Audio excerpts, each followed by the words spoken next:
Anda mau bertanya, Seth, tentang akhir ini yang lumayan viral tuh perdebatan antara satu YouTuber dengan seorang dukun santet yang juga punya channel YouTube. Dia menantang seseorang ini yang bisa nyantet dia, maka dia akan kasih sesuatu, Seth. Masya Allah. Nah itu, Seth. Nah, yang jadi masalah tuh si dukun ini berjanji bakal ngesantet si YouTuber ini. Nah, yang jadi pertanyaannya, dalam pandangan Islam, para ulama Islam juga, bagaimana sih santet ini? Apakah santet ini benar-benar ada atau cuman buatan orang-orang aja, Seth? Itu, Seth. Ini kisah dukun mengancam ini, menantang ini pada YouTuber. Gimana ceritanya kok bisa gitu? Kurang tahu, Seth. Bisa Anda ceritakan? Kalau Anda kurang tahu, Seth. Mungkin Ana bisa, Seth. Ana ngikutin juga. Jelasin singkat aja ya, Seth, tentang gimana timeline drama ini dimulai dan kenapa bisa muncul heboh, apakah santet itu ada atau enggak. Jadi awal mulanya tuh seperti ini. Jadi ada seorang YouTuber yang mana dia itu memiliki pengalaman dari keluarganya, yang keluarganya itu pernah mengalami sakit medis. Tapi karena keluarganya itu nggak percaya dan lebih percaya pengobatan alternatif, akhirnya dia pergi ke dukun-dukun santet dan mereka bilang ada sesuatu nih, ada yang nyerang, serangan gaib. Dan ternyata setelah dibawa ke dukun ini bukannya sembuh tapi malah tambah parah dan akhirnya meninggal karena itu. Dan YouTuber ini dia melihat kepada orang lain juga, orang sekitarnya, ternyata gak cuma 1-2 dia menemukan kasus semacam ini. Banyak sekali orang Indonesia yang memiliki kasus semacam ini. Pergi ke dukun? Iya, pergi ke dukun dan masalahnya gak selesai tapi malah makin parah kan. Akhirnya dia sudah sudah tidak tahan lagi melihat kondisi masyarakat yang begitu percayanya pada tahayul ini. Akhirnya dia ingin mengeluarkan satu statement dan tantangan yang sangat besar kepada dunia perdukunan atau tahayul di Indonesia. Yakni dengan dia membuat satu gebrakan, dia membuat satu video di mana di video itu dia menantang dengan terang-terangan dukun-dukun santet yang mengaku bisa menyantet atau melakukan praktek ilmu sihir. Dia menantang dukun-dukun tersebut, yang mana siapa saja, barang siapa yang bisa menyantet dia, yang bisa menjadikan dia terkena gangguan gaib, akan ia berikan uang sebesar 1 miliar rupiah, Masya Allah, ditambah dengan mobil Alphard. Wah, luar biasa. Iya, luar biasa. Kurang menggiurkan apa kan? Siapa yang nggak mau nyantet orang terus dapat duit. Dan dia sudah berjanji bahwa dia tidak akan, sama sekali tidak akan menuntut orang yang telah menyantet dia bahkan hingga meninggal. Nah, dari sini mulailah rame orang-orang kan. Ada orang yang pro ke dia, menggebu-gebu. Ada juga yang kontra ke dia dan pengen ngelihat dia menderita dan disantet. Dan sudah ada sekitar 8 orang dukun yang mencoba menantang dia dan gak berhasil. Sudah dipraktekkan itu? Ya, sudah dipraktekkan di situ. Dan alasan-alasan dukun ini kenapa nggak bisa menyantet, alasan klasik kayak, aduh keturunan bagus nih, anak soleh, dulu kakek moyangnya soleh nih, taat beribadah, kayak gitu. Alasannya cari alasan. Iya, cari alasan. Sampai bahkan ada satu orang dukun lagi yang coba menantang dan dia bilang, kamu akan kena gejala santet nanti jam 12 malam, tunggu saja, kamu akan bengkak-bengkak kakinya, gak akan bisa bergerak, bahkan mendekati lumpuh. Akhirnya si YouTuber ini merasa senang, ada yang cukup berani untuk menjawab tantangannya, dan dia akhirnya mengadakan live streaming, mengadakan live streaming sampai jam 12 malam, membuktikan ke para penonton nih, bener gak saya kena santet nih. Ketika live streaming itu berlanjut, alhamdulillahnya dari awal jam 11-an sampai jam 12 ke atas gak terjadi gejala apa-apa sama sekali. Gitu. Dan akhirnya ya dari sini terbukti sudah kalau orang-orang yang mengaku santet ini ternyata tidak bisa menyantet sama sekali. Bahkan ironisnya di sini, yang tadinya si YouTuber ini istilahnya akan kehilangan uang 1 miliar ditambah dengan Alphardnya, malahan dia mendapat donasi sebesar 36 juta. Masya Allah. Dan baiknya Dari lagi, penonton itu ya? iya dari penonton dapat donasi 36 juta, dan baiknya lagi dia salurkan donasi tersebut 36 juta semuanya untuk mahasiswa yang kurang mampu Masya Allah. agar mendapatkan beasiswa kayak gitu. Iya. Di sini mulailah heboh nih, apakah santet nih nyata atau enggak, apakah tidak percaya santet sama dengan tidak percaya agama, gitu. Bahkan sampai seperti itu. Begitu. Iya. Kita sendiri bagaimana menyikapi tentang permasalahan santet ini? Gitu. Iya. Masya Allah, luar biasa. Cukup menarik ini. Iya, nah berusaha menjawabnya insya Allah. Bismillahirrahmanirrahim. Pertama kita akan bahas hal yang global dulu. Iya.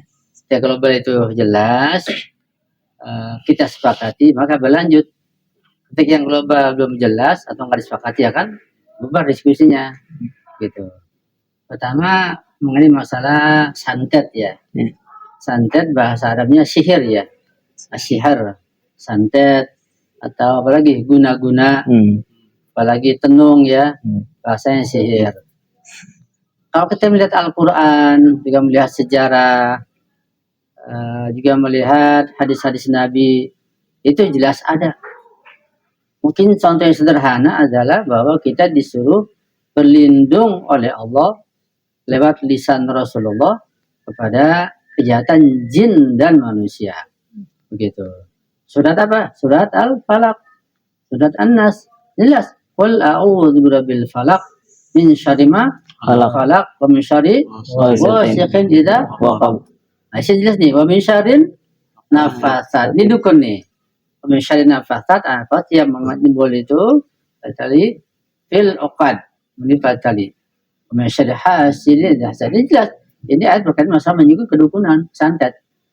Antum baca kisah tentang Nabi Sulaiman juga akan ada Al-Qur'annya tentang kisah Nabi Sulaiman yang bisa menundukkan jin, kejadian sihir santet di masa itu.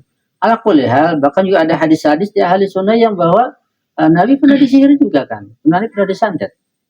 Jadi globalnya kaum muslimin yang meyakini Al-Quran, meyakini surah-surah tertentu menjelaskan masalah sihir, sejarahnya ada, pasti meyakini sihir itu ada, santet itu ada. Ini kan global ya. Ada. Yang kedua, karena sihir, santet ini ada dengan masalah jin, kekuatan jin. Jin itu ada enggak? Iya jelas, jin itu ada. Ada surah-surah jin, masa nggak percaya? Iya. Gitu. Jin ada malaikat, ada jin, manusia, makhluk yang macam-macam. Jin itu ada. Jin juga punya kekuatan, ya. Nah, hubungannya semakin jelas antara sihir dengan kekuatan jin di sini. Jadi globalnya bahwa sihir itu ada. Nah, sihir menggunakan kekuatan jin biasanya gitu. Karena dalam fikih Ahlul Bait, fikih Syiah itu jangan ketahui kalau istilah kahin atau dukun itu seseorang yang menggunakan kekuatan jin, namanya dukun, itu diharamkan. Dan ada seorang dia menggunakan kekuatan jin. Dia namanya dukun, kahin. Maka haram mendatangi dia, haram pula meyakini ramalannya, tindakan-tindakannya, semuanya jarang. Hasil yang dia dapat pun berupa uang, haram juga. Gitu. Lihat definisinya. Definisi penting.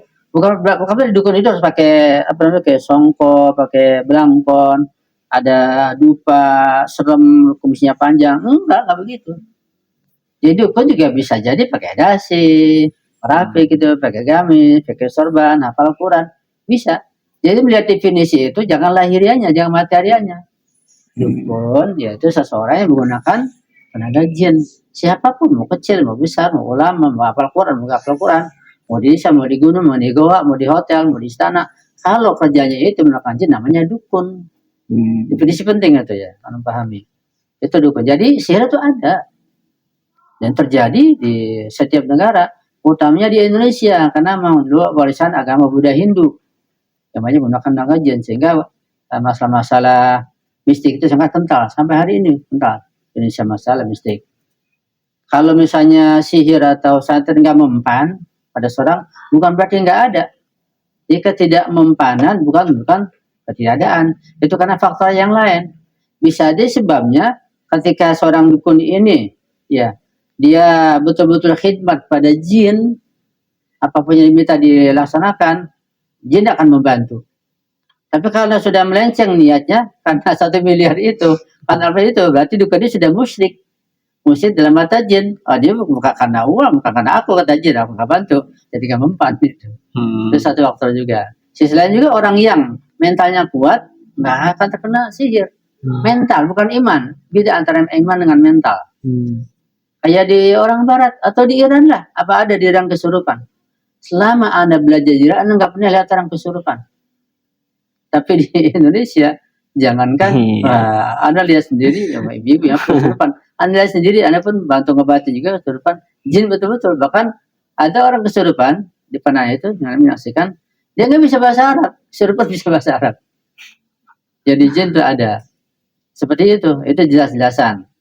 Nah, Indonesia banyak karena budayanya, mentalnya lemah orang Indonesia, mudah menghayal, mudah putus asa begitu. Jadi mudah kemasukan jin masuk ke badannya, lewat darahnya semuanya dipengaruhi. Sehingga daya hayalnya dikembangkan, daya akalnya ditekan, nah dia nggak sadar. Jin kerjanya hanya membisikkan dan merendahkan daya akal, menaikkan daya hayal gitu. Nah, kejahatan jin itu bisa langsung, bisa juga lewat dukun. Nah, kalau langsung itu, ya lebih mudah diatasi. Contoh orang kesurupan. Kan kesurupan sebenarnya macam-macam. Bisa karena dia punya tekanan yang tinggi, nah, jin masuk situ kesurupan. Kalau dia badannya sehat, mudah diatasi, badan sehat. Nah, kalau misalnya kiriman dari dukun, karena ada orang hasut, datang ke dukun, ngirim jin untuk membuat dia kesurupan dan membuat santet, itu lebih sulit. Sampai ada sihir atau santet, jenis santet yang sudah diobati, itu gagu. Itu Anda lihat sendiri, Anda alami sendiri. Anda melihat begitu. Ketika Anda pergi tablik ke, ke daerah Sulawesi Tenggara, ke Kendari, anak mahasiswa kumpul, ada di antara mahasiswa itu bilang, Ustadz, Anda punya adik kena sihir. Bagaimana? Ya dia gagu. Orangnya kelas 2 SMA. Nanti bisa bantu. Oh, boleh, coba aja datang sini. Datang, akhirnya Anda baca doa apa, matanya merah begitu, gagu. Ya nanti kelihatan mau ngamuk ini renda. Kita bacaan doa lagi. Reda, nanti gitu lagi. Sampai Anda capek, Anda nggak mampu. Berat. Ya, jadi santet sihir jenis gagu itu sangat berat. Itu ada, Anda lihat sendiri.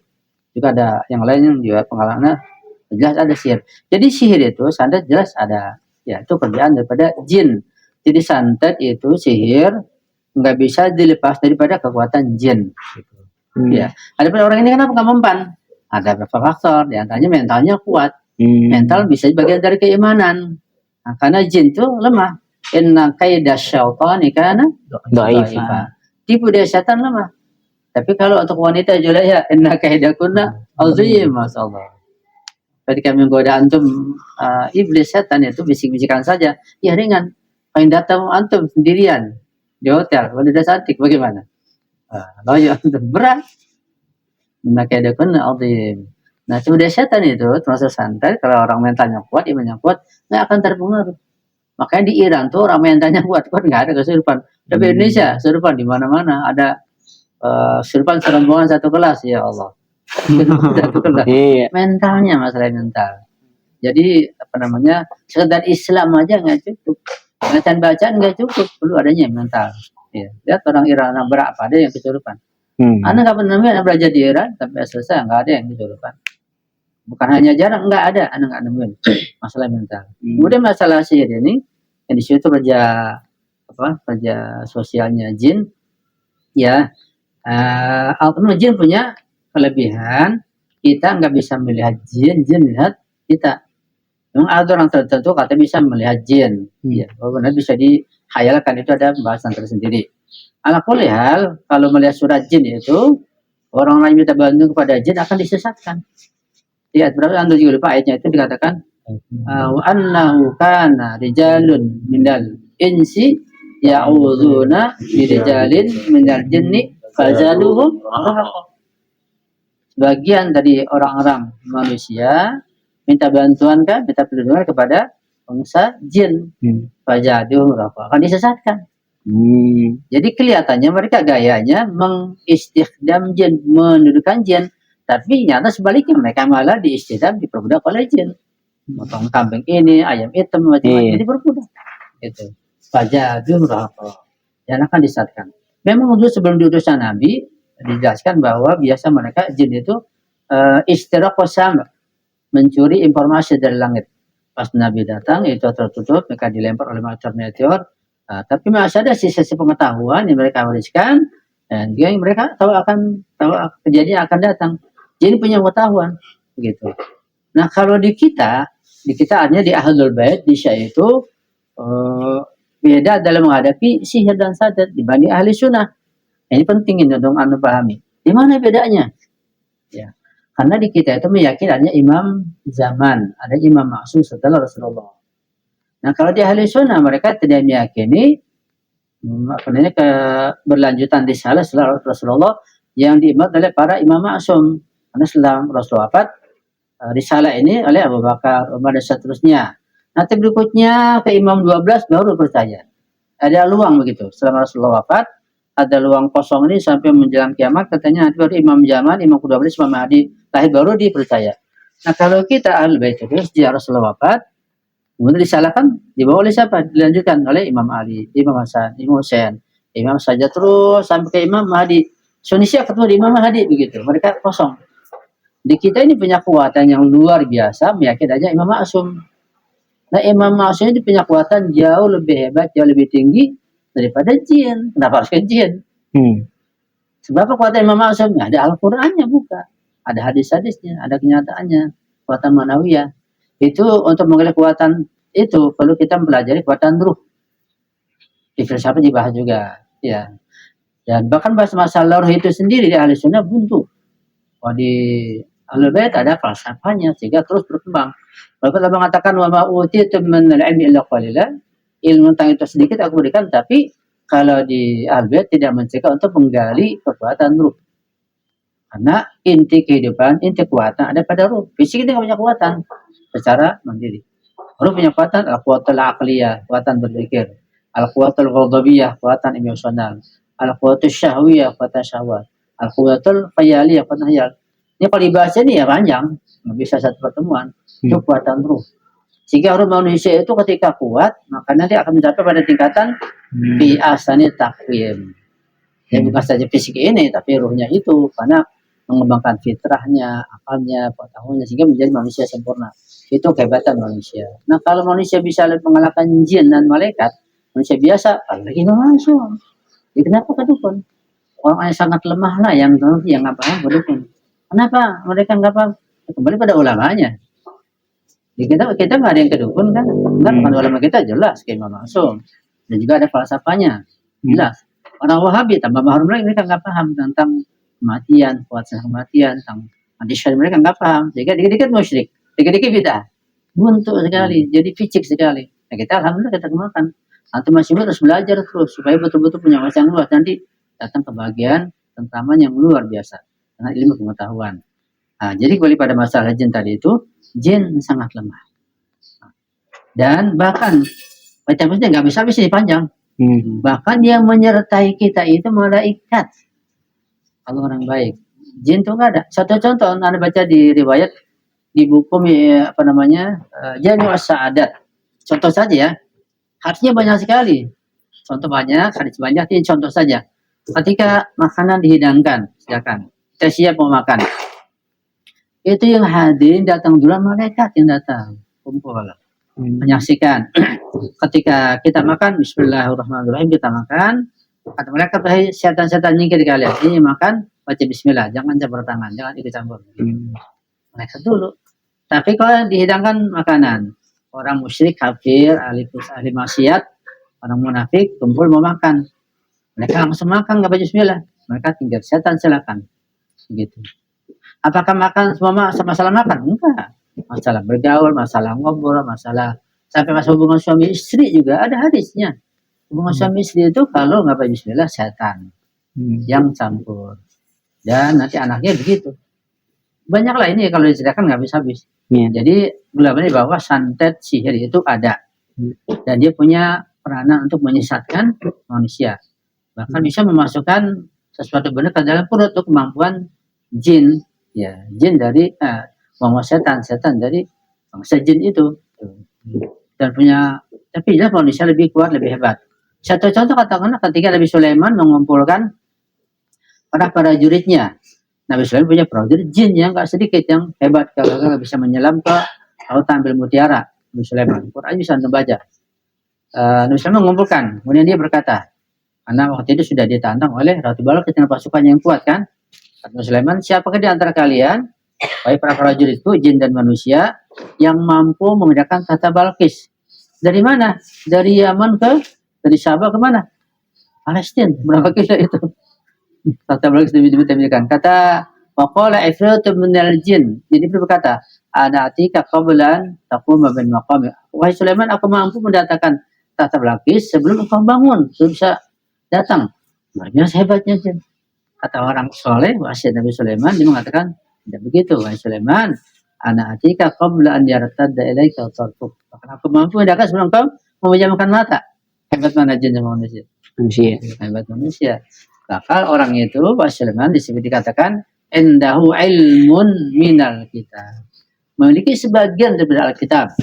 Tapi Imam Ali punya ilmu kitab, seluruh kitab. Hebat mana? Itu harus diperhatikan, harus demonstrasi, ya nggak begitu. Itu ada bahasan sendiri pada bagaimana gitu.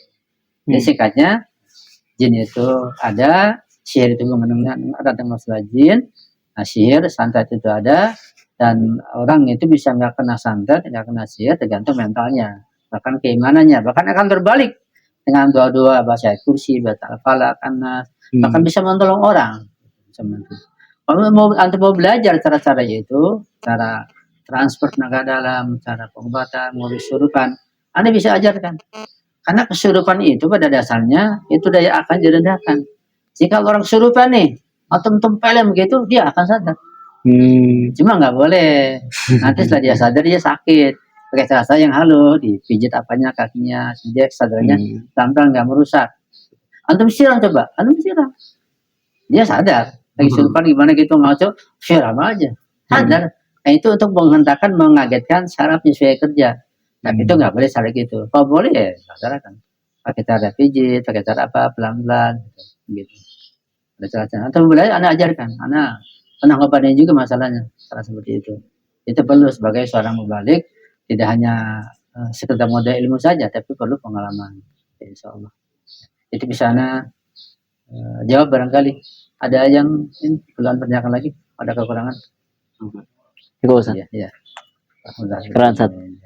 Ya, sallallahu ala Muhammad wa ali Muhammad. Allahumma salli ala Muhammad wa ali Muhammad.